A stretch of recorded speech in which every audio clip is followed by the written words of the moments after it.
Sebagian besar masyarakat Kojadoi menggantungkan hidup dari hasil laut sebagai nelayan. Namun keterbatasan yang dimiliki Pulau Kojadoi tidak membuat mereka mengeluh. Saat laut tidak bersahabat dengan hasil tangkapannya, mereka mencari alternatif makanan untuk diolah menjadi sumber nutrisi. Bantunang adalah jenis teripang, disebut juga teripang putih atau teripang pasir, dengan nama latin Holoturia scabra.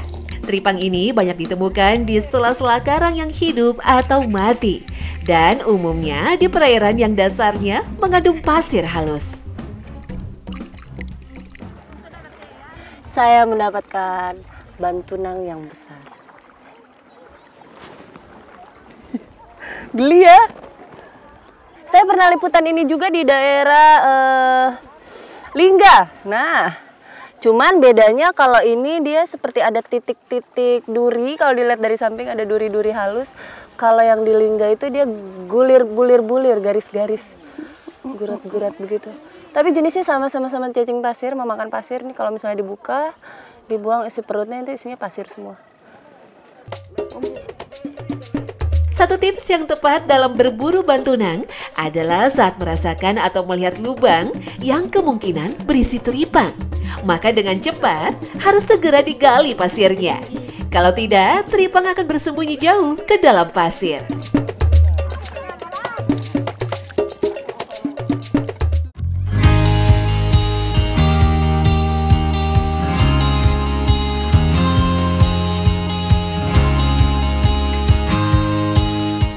Setelah semua hasil berburu kita dikumpulkan, saatnya memasak menjadi hidangan yang istimewa. Saya pun tidak mau ketinggalan untuk membantu para mama.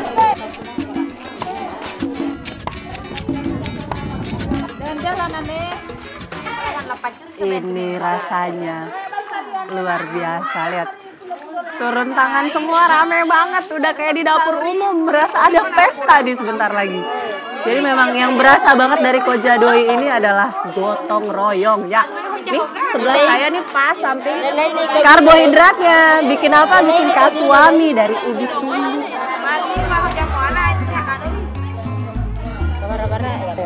Dari mana ya?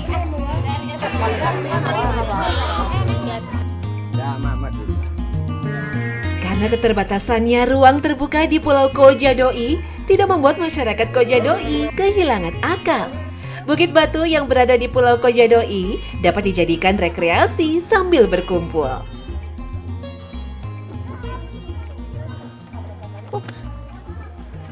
Iya, nggak rata. Oke, sini. Ini yang saya bilang tempat yang paling istimewa di Kojadoi. Ini rupanya merupakan tempat rekreasi masyarakat. Jadi memang kalau misalnya ada event-event tertentu seperti Lebaran, makan rame-ramenya pun di atas bukit sini. Luar biasa ya, luar biasa nanjaknya. Yang lebih luar biasa lagi, semuanya ikut nanjak. Bayangkan itu tadi ada emak-emak nggak pakai sepatu. Yuk kita makan.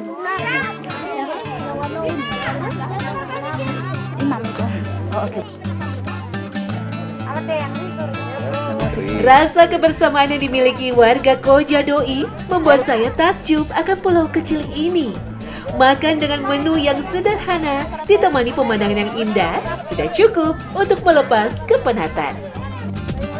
Ini acara piknik dengan makan-makan tercepat yang pernah saya alami. Lihat.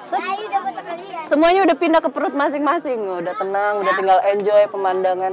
Tapi buat saya yang paling enak ini nih Kak. Siput merahnya tuh yang tadi dimasak santan. Enak banget. Walaupun nggak kebagian kasuaminya nih, karena kasuaminya tiba-tiba udah ludes. Makannya cuma si siput merah doang, tapi ini rasanya nampol.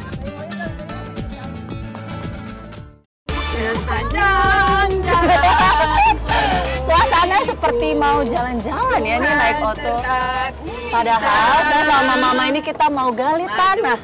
Nah, di Wolokoli ini seperti Kasongannya di Bantul, salah satu sentra untuk tembikar dan gerabah khusus daerah NTT.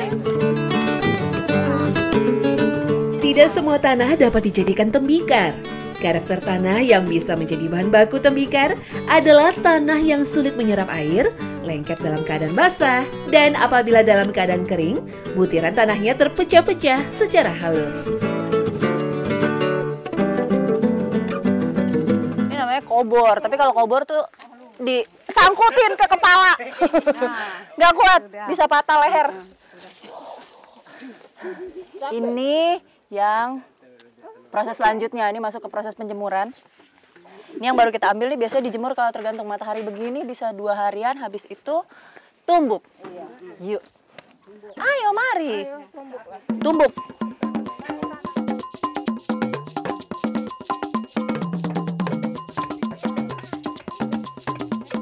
Sebelum dapat dibuat menjadi adonan, tanah hasil galian ini memang harus diproses agar mendapatkan karakter yang cocok untuk dibentuk.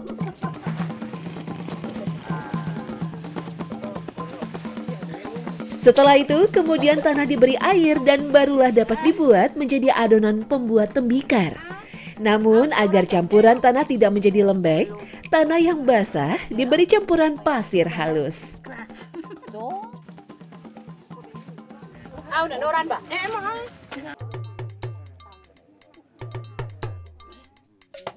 Di tangan para wanita Flores ini, adonan gerabah dibentuk dengan sangat ahli dan teliti.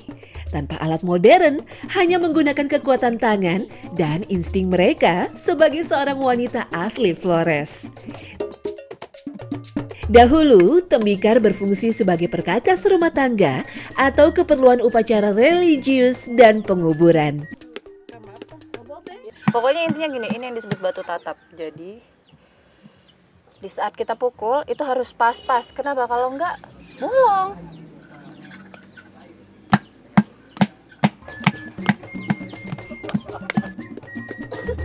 Bagi wanita Wolokoli, keahlian mereka untuk membuat gerabah diperoleh secara turun-temurun dari orang tua mereka, tanpa ada catatan tertulis tentang bahan maupun teknik.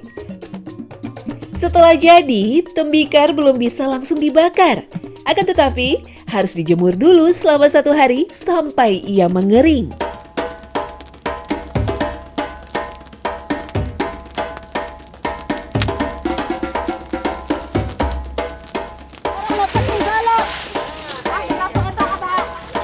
Pokoknya ini dibakar sampai benar-benar jeraminya hilang.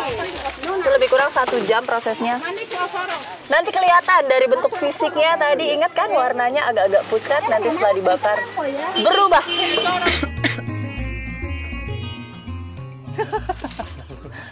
Oke, ini jadi kalau yang saya tangkap setelah 2 kali ada di Wolokoli, perbedaannya gerabah dengan tembikar. Kalau menurut saya yang dibikin mama-mama ini gerabah karena fungsinya memang untuk peralatan memasak dan besar-besar. Tapi kalau ini yang Om Anyus bikin, hasil akhirnya ini halus, cantik-cantik. Udah gitu nanti setelah proses dikeringkan dan dibakar akan dikasih glasir, dipernis. Jadi fungsinya untuk hiasan.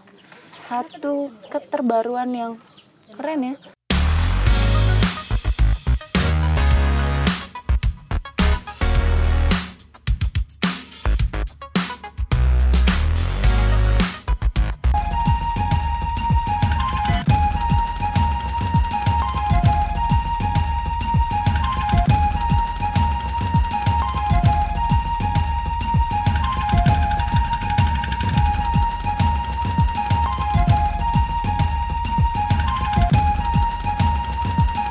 Teluk Saleh di Pulau Sumbawa adalah perairan yang sibuk dengan aktivitas penangkapan hasil laut.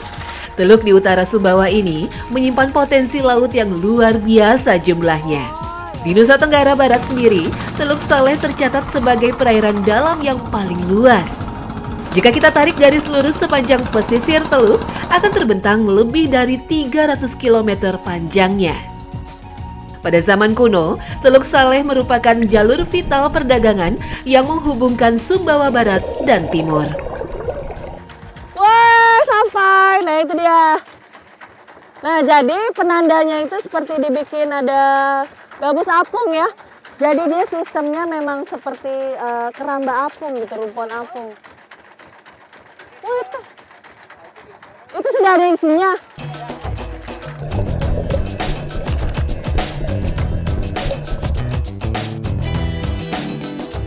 Sekarang, Teluk Saleh menjadi kawasan penangkapan ikan tersibuk di Sumbawa. Ekosistem perairan ini sangat sehat dan menjadi zona perkembangbiakan berbagai jenis biota laut. Nah, jadi memang sistem kerjanya seperti ini. Kalau misalnya rumpun ikan terbang itu memang dia kan mengapung-apung di permukaan. Jadi kalau misalnya nelayan itu biasa dia akan cek. Kalau misalnya ada isi, ini seperti ini, dia akan ganti dengan yang baru. Jadi maksudnya ada space buat si ikan terbang bisa bertelur lagi kemudian harinya. Tapi kalau tidak ada, dia kasih tinggal karena bakal banyak banget nih. Hari ini aja kita akan ngecek sekitar 30 rumput. Ikan terbang adalah jenis pelagis atau ikan permukaan, sehingga rumpun yang digunakan oleh nelayan adalah rumpun apung. Lokasinya diletakkan di perairan dengan kedalaman kurang dari 50 meter.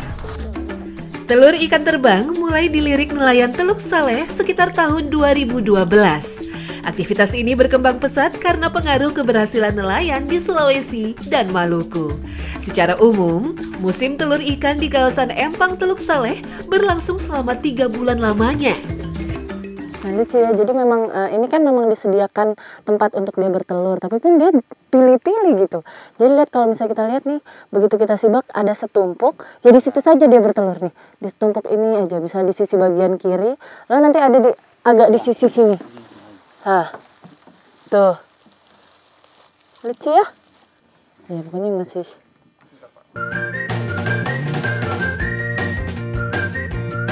Tidak setiap rumpun itu ada hasil. Nah, sekalinya ada hasil pun, hasilnya kadang-kadang sudah mau hampir menjadi anak begini. Dia punya warna sudah kehitaman. Ya, kalau sudah begini nih, udah diambil sudah ini. Rumpunnya kasih kembali lagi. Kembali lagi Yalah. lagi dia. Betul. Nah itu tadi, jadi memang harus ada kesadaran, yang paling penting kesadaran dari nelayannya, kesadaran dari masyarakatnya. Kontribusi kita apa gitu, kalau misalnya alam menyediakan, ya setidaknya kita pilih-pilih lah. Ya kan, kalau misalnya memang sudah tidak bisa untuk kita jual, betul, kita lepas lagi. Keren Pak. Ya sudah kalau begitu, baik. Lepasin ya.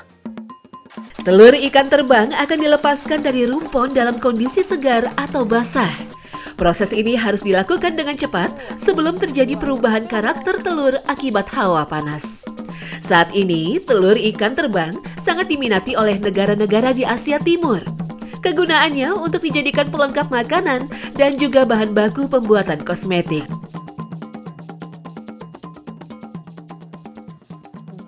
Nah ini masih proses selanjutnya, jadi disisir. Saya pikir pakai sisir beneran, salah. Ternyata disisirnya pakai jari-jari begini. Jadi ini di antara sela-sela daun kelapanya ini tinggal kita seret. Nah turun nih. Kayak gini. Jadi dia berupa satu gumpalan-gumpalan ini.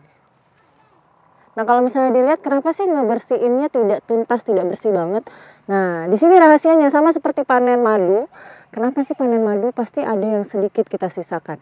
Supaya harapannya kembali lagi. Begitu juga ini.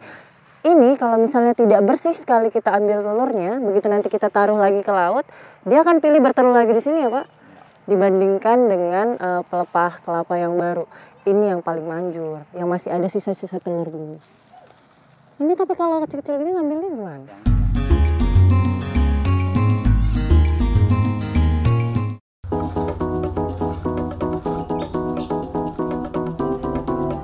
Selain Indonesia, olahan bumbu yang melalui proses pembusukan udang rebon ini dikenal di Malaysia dengan istilah belacan dan ngapi di Myanmar. Nah ini sampai kapanpun memang manusia itu akan terus berinovasi. Jadi kalau misalnya kita biasa melihat terasi itu bentuknya kotak-kotak, sudah tercetak begitu. Nah ini beda nih, ini inovasinya Bu Masta. Terasinya dalam bentuk bubuk dan jauh lebih praktis untuk dipergunakan. Prosesnya itu tadi, jadi setelah dia dijemur 2-3 hari tergantung matahari, kering, dia ditumbuk. Habis ditumbuk, nah berubah bentuk seperti ini. Bentuknya kayak pasta, lengket-lengket. Nah ini masih dijemur lagi. Habis itu nanti baru betul-betul kering, baru termasuk sangrai ya Bu, sangrai. Terakhirnya baru disangrai. Habis itu jadi deh. Proses fermentasi udang rebon ini harus sempurna. Cahaya matahari yang terik di Pulau Lombok menjadi kunci suksesnya proses fermentasi terasi.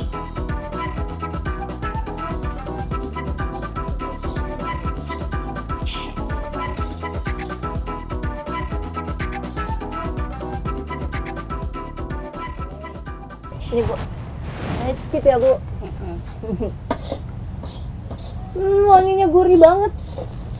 Kalau misalnya bingung ngebayangin rasanya seperti apa, rasanya persis sama seperti bubuk koya yang ada di mie instan.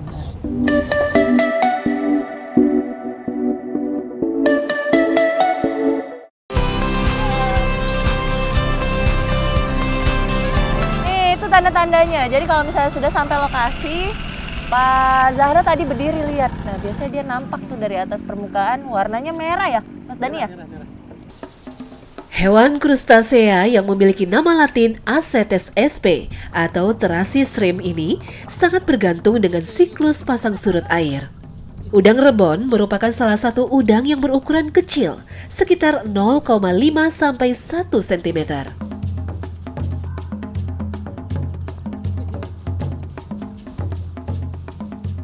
Jadi kalau misalnya dilihat dari atas, kata Bapak itu ada kelihatan merah-merah, tapi impossible kelihatan sama mata saya. Kan cuma segini-gini gedenya.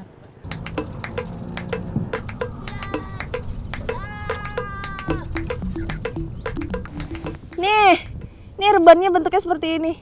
Dia udah diem aja cepet mati ya. Jadi kalau udah nyangkut di jaring, langsung mati dia. Nah yang pasti rebon itu begini, transparan. Ada garis-garis di badannya dan kaki merah. Nih, ini garis-garis tuh.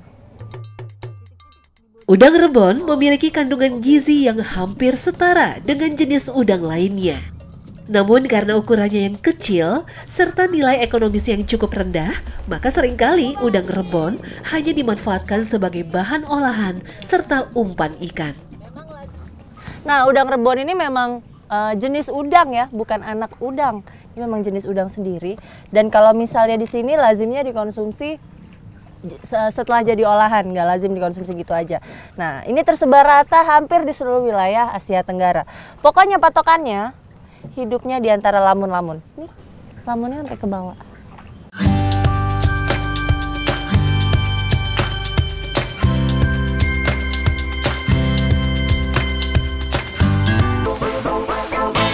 Masyarakat desa Malimbu biasa berburu hewan krustasea yang biasa dikenal dengan istilah kepiting godek dengan teknik menyelam ke dasar laut yang berpasir. Nah ini saya sama Pak Jumat, kita mau cari ranina. Ayo, biasanya kalau dengar kata-kata ranina apa ya yang ada kebayangnya apa ya?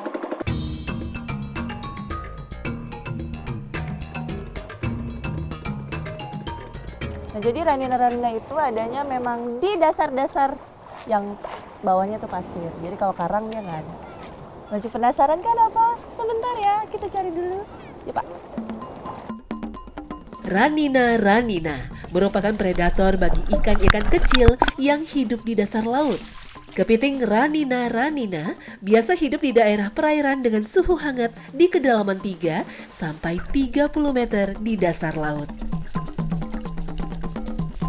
Ranina merupakan hewan nokturnal dan akan bersembunyi di dalam pasir ketika siang hari. Tak heran jika pemburunya harus beberapa kali menyelam ke dasar laut mencari kepiting yang terkenal akan kekuatan capitnya yang dapat memecahkan cangkang bulu babi ini.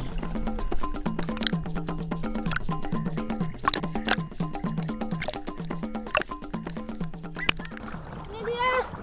Nah ini saya bilang ranina. Nah. Spinner crab atau frog crab. Lihat seperti ini bentuknya. Warnanya merah kecoklatan, ada titik-titik putih.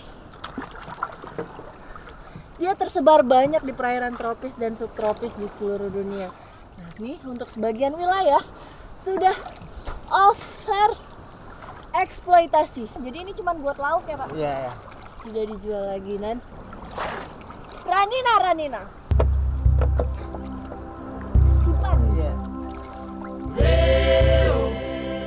Hewan dengan julukan frog crab atau spanner crab ini memiliki karakter hampir mirip layaknya udang mantis, yaitu teritorial dan suka bersembunyi di dalam pasir. Di Australia, hewan ini banyak diburu karena kandungan gizi serta nilai ekonomisnya yang tinggi. Pemerintah setempat sampai harus memberikan peringatan akan bahaya berkurangnya populasi kepiting ranina-ranina di alam.